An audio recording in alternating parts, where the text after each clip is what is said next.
안세영의 이름을 검색창에 치는 순간 팬들은 늘 같은 질문을 던진다. 오늘도 이길까? 그런데 이제 질문이 하나 더 붙었다. 만약 게임이 21점이 아니라 15점이라면 룰이 바뀌면 강자는 더 강해질까? 아니면 변수가 커져서 누구에게나 기회가 열릴까? 그리고 그 변화의 한가운데서 여자 단식 최정상 안세영은 무엇으로 돌파할까? 먼저 한 가지를 정리하고 가야 한다. 여자 테니스라는 단어가 종종 비유로 붙지만 지금 우리가 이야기하는 마이너스 15점 시스템은 테니스의 스코어가 아니라 배드민턴 경기 포맷 평화, 21점제가 아닌 15점 게임으로 구성되는 방식라는 맥락에서 훨씬 자연스럽다.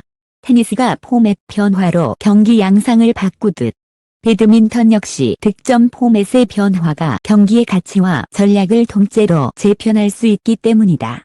말하자면 이건 단순한 숫자 노름이 아니라 승부의 경제가 바뀌는 사건이다. 21점제에서 선수들은 한 게임을 긴 전쟁처럼 설계한다. 초반에 이 물결 3점 흔들려도 다시 돌아올 시간이 있다. 흐름을 빼앗겼다 싶어도 긴 랠리를 통해 호흡을 다시 잡고 상대의 실수를 기다리며 후반의 체력과 집중력으로 정리하는 서사가 가능하다. 반면 15점은 다르다. 돌아올 시간이 줄어든다. 한 번의 연속 실점이 곧 게임의 성격을 결정한다. 5-8이 이미 쫓기는 점수가 되고 6-10은 갑자기 거의 끝처럼 느껴진다. 짧아진 게임은 시청자에겐 속도감을 주지만 선수에겐 실수의 가격을 폭등시킨다. 한 번 미끄러진 발, 한 번 늦은 리턴, 한 번의 네트 실수. 그 하나가 게임 전체를 바꿔버릴 수 있다. 여기서 스포츠가 흥미로워진다. 짧아진 게임은 강자에게 유리할까? 약자에게 기회일까? 정답은 하나가 아니다. 대신 누가 어떤 방식으로 이기는 선수인가에 따라 유불리가 갈린다. 그리고 바로 그 지점에서 여자 단식은 특히 민감하다. 여자 단식은 종종 랠리의 길이가 경기의 온도를 결정한다. 긴 랠리에서 흔들리지 않는 수비와 팔, 리듬을 끊어내는 멘탈이 중요한 종목이다. 그런 종목에서 게임이 짧아지면 랠리의 가치가 바뀐다. 길게 끌어 상대를 소모시키는 방식이 줄어들고 초반에 상대의 숨을 끊는 방식이 급격히 비싸진다. 그러면 누가 웃는가? 첫 번째로 기회가 커지는 유형은 초반 시동이 빠른 선수, 다.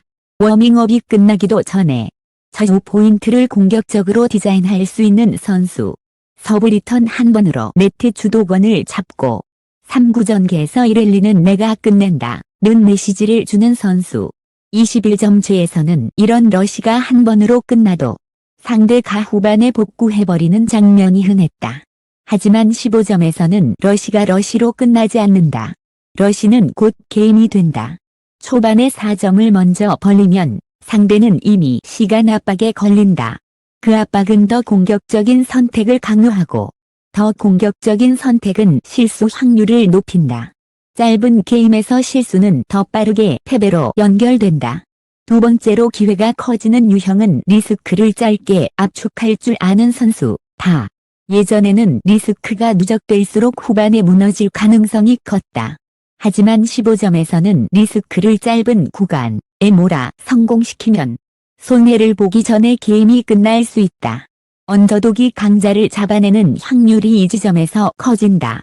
특히 강자를 상대로 어차피 후반에 지겠지라는 체념이 줄어든다. 대신 초반에만 흔들면 된다는 믿음이 생긴다. 믿음은 과감함을 만들고 과감함은 게임을 흔든다. 세 번째는 네트 장악형이다. 네트 앞에서 리듬을 끊고 전개 속도를 바꾸고 상대의 스텝을 망가뜨리는 선수. 15점에서는 전개가 빨라질수록 네트의 가치가 올라간다. 한 번의 네트 득점은 단지 1점이 아니라 상대의 판단을 바꾸는 1점이 된다. 조금만 더 라는 조급함이 생기고 그 조급함이 다음 실수를 부른다. 21점에서는 조급함이 생겨도 시간이 있었다. 15점은 시간이 없다. 그렇다면 안세영은 불리해지는가? 많은 이들이 안세영을 후반에 강한 선수로 떠올린다. 상대를 지치게 만들고 끝까지 달리며 마지막에 상대의 심리를 무너뜨리는 선수. 이 이미지가 강한 만큼 게임이 짧아지면 안세영의 무기가 줄어드는 것 아니냐는 질문이 나올 수 있다. 하지만 정상급 선수는 룰에 갇히지 않는다. 정상급 선수는 룰을 해석한다. 안세영이 진짜 강한 이유는 단지 체력이 좋아서가 아니다. 안세영은 상대가 싫어하는 선택을 끝까지 강요하는 능력이 있고 그 강요를 초반에도 할 수 있는 선수다. 즉, 안세영의 승부는 후반 전용 무기가 아니라 언제든 꺼낼 수 있는 압박의 언어다. 문제는 하나다. 15점에서 안세영이 해야 할 변화는 더 세게, 가 아니라 더 빨리, 일 가능성이 높다.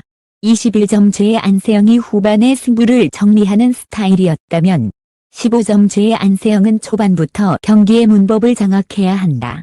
여기서 핵심은 초반 5포인트 설계, 다. 이건 기사에서 단독 정보처럼 보이게 꾸며낼 필요가 없다. 오히려 누구나 볼 수 있지만 아무도 제대로 말하지 않는 지점. 즉 초반 5포인트가 게임 전체의 확률을 바꾼다. 는 사실을 깊게 파고들면 된다. 안세영이 15점제에서 돌파할 수 있는 전략은 크게 세 갈래로 정리할 수 있다. 첫째, 리턴의 공격성. 짧은 게임에서는 서브, 리턴이 사실상 첫 번째 전술 전쟁이다. 안세영이 리턴을 안전하게 넘기는 것에 머물면 상대에게 첫 공격권을 준다. 대로 리턴의 질을 높여 네트 주도권을 가져오면 상대의 러쉬 타이밍을 빼앗는다. 이 차이는 작아 보여도 15점에서는 치명적이다. 첫 공격권을 내주느냐, 빼앗느냐가 곧 첫 5포인트의 성격을 만든다. 둘째, 실수의 프레임을 바꾸는 것. 15점제에서는 실수의 가격이 올라가지만 동시에 상대에게도 실수의 가격이 올라간다. 이때 안세영이 해야 할 건 내가 실수하지 않는 경기가 아니라 상대가 조급해져서 실수하는 경기를 더 빠르게 만드는 것이다. 안세영의 수비는 단지 받아내는 수비가 아니다. 가 한 번 더 치게 만들고 한 번 더 급해지게 만들고 한 번 더 무리하게 만드는 수비다. 15점제에서는 그 효과가 더 빨리 드러날 수 있다. 왜냐하면 상대는 시간이 없기 때문에 한 방을 더 빨리 시도하고 그 시도가 더 빨리 무너질 수 있기 때문이다. 셋째, 리듬 컷과 루틴의 가치가 커진다. 짧은 게임에서는 감정의 출렁임이 더 위험하다. 21점제에서는 한두 포인트 흔들려도 다시 돌아올 시간과 여백이 있다. 15점제는 여백이 없다. 그래서 한 번의 연속 실점이 나오면 그 순간 바로 리듬을 끊어야 한다. 안세영은 표정과 호흡, 준비 동작으로 흐름을 재정렬하는 능력이 있다. 15점제에서는 그 능력이 경기 운영이 아니라 승부 그 자체가 된다. 작은 루틴 하나가 게임을 살릴 수 있다.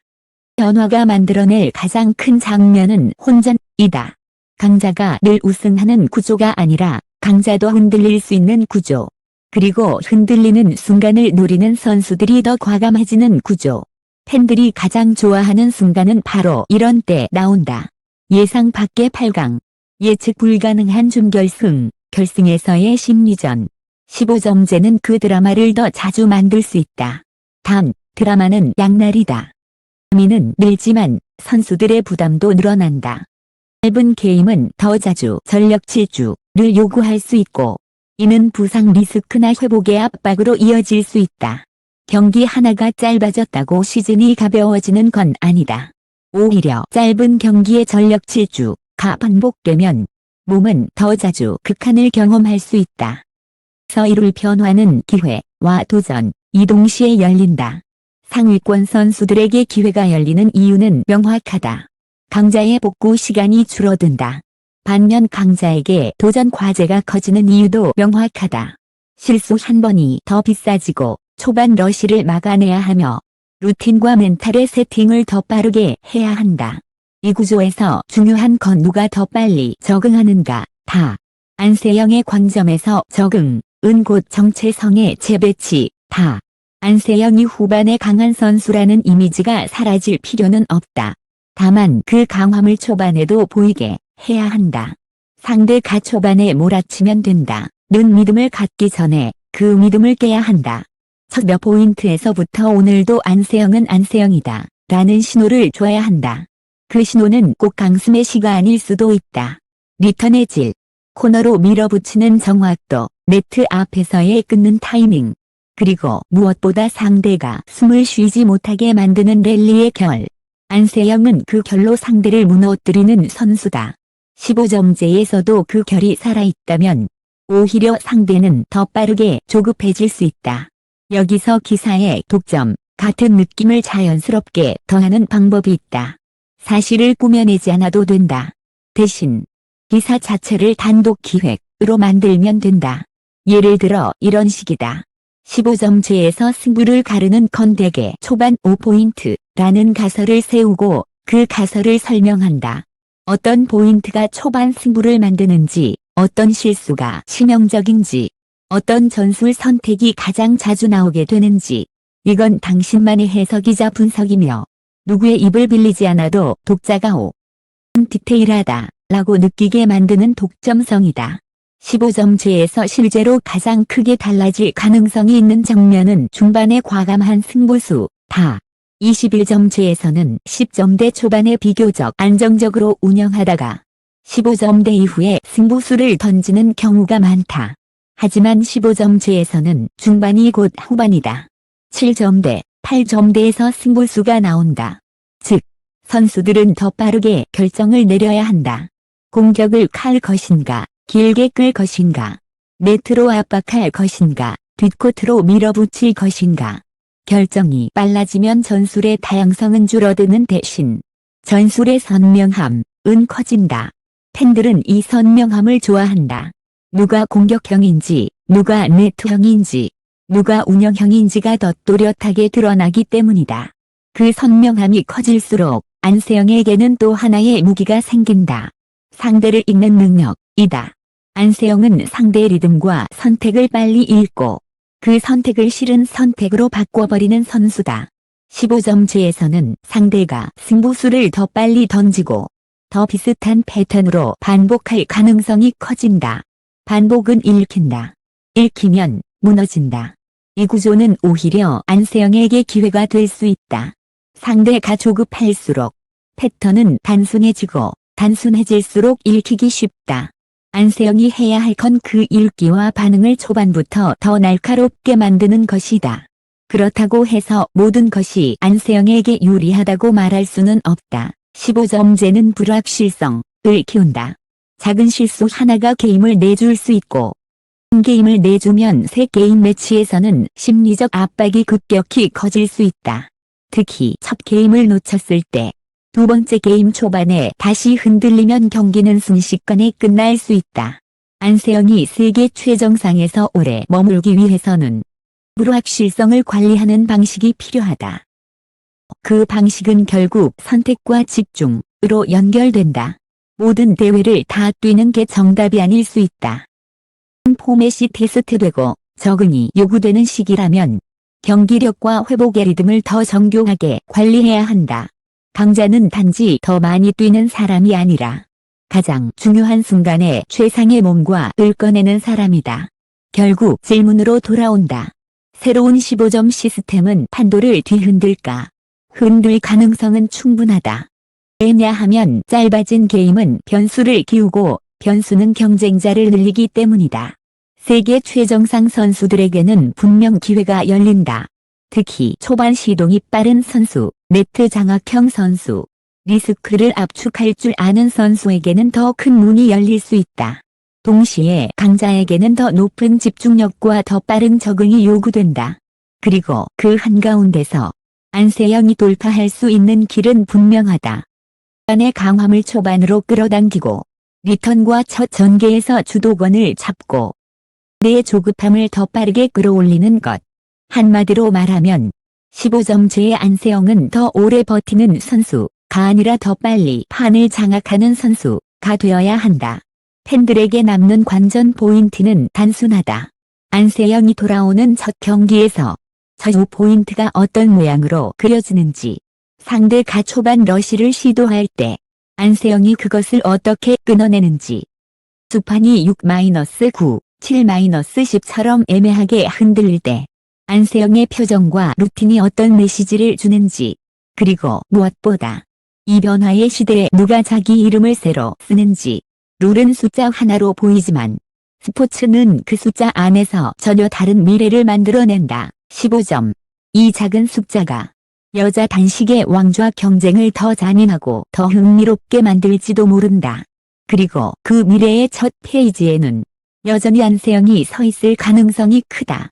다만 방식은 달라질 것이다. 더 빠르게, 더 정확하게, 더 냉정하게.